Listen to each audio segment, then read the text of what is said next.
தூய்மையானது ஆரோக்கியமானது என கருதி நாம் தினம்தோறும் பருகும் கேன் தண்ணீர் பெரும் கேடு விளைவிக்கும் என்றால் நம்ப முடிகிறதா?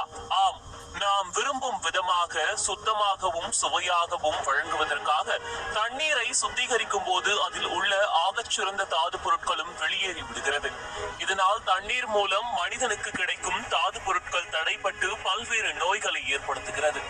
இந்த நிலையில் சென்னை பல்கலைக்கழகம், அண்ணா பல்கலைக்கழகம் மற்றும் சென்னை IIT ஆகிய மூன்றும் இணைந்து கேன் தண்ணீர் குறித்து ஒரு ஆய்வறிக்கையை வெளியிட்டுள்ளன. 30 பிரபல பிராண்ட்களின் கேன் தண்ணீரை ஆராய்ச்சி செய்து இந்த ஆய்வறிக்கை உருவாக்கப்பட்டுள்ளது. அதன்படி தமிழகத்தில் விற்கப்படும் கேன் தண்ணீரில் சோடியத்தின் அளவு லிட்டருக்கு 14 மில்லிகிராம் அளவுக்கு உள்ளதாக அந்த அறிக்கை கூறுகிறது. ஆனால் குடிநீரில் லிட்டருக்கு 78 மில்லிகிராம் அளவுக்கு சோடியம் இருக்க வேண்டும் என்று தேசிய ஆராய்ச்சி நிறுவனம் பரிந்துரை செய்கிறது. சோடியம் குறைபாட்டால் வயிற்றுப்போக்கு, பக்கவாதம், இதய நோய், அட்ரினல் சுரப்பிகளில் பிரச்சனை போன்ற நோய்கள் உருவாகும் என்று மருத்துவ அறிவியல் கூறுகிறது.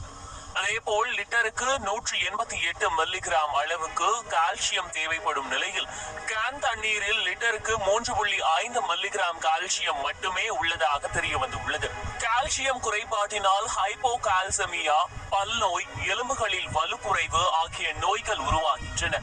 தவிர லிட்டருக்கு 63 மில்லிகிராம் அளவுக்கு மெக்னீசியம் தேவைப்படும் நிலையில் கேன் தண்ணீரில் லிட்டருக்கு 2 மில்லிகிராம் மட்டுமே மெக்னீசியம் உள்ளதாக அந்த அறிக்கை கூறுகிறது. மெக்னீசியம் குறைபாட்டினால் சிறுநீரகத்தில் கற்கள் உருவாகுதல், நீரிழிவு நோய் போன்றவை ஏற்படுகின்றன. அதேபோல் லிட்டருக்கு 117 மில்லிகிராம் அளவுக்கு குளோரைட் தேவைப்படும் நிலையில் கேன் தண்ணீரில் லிட்டருக்கு 0.08 மில்லிகிராம் மட்டுமே உள்ளதாக இந்த அறிக்கை கூறுகிறது. குளோரைட் குறைபாட்டினால் நீர் இழப்பு, திரவ இழப்பு, மூச்சு திணறல் ஆகியவை ஏற்படுகின்றன.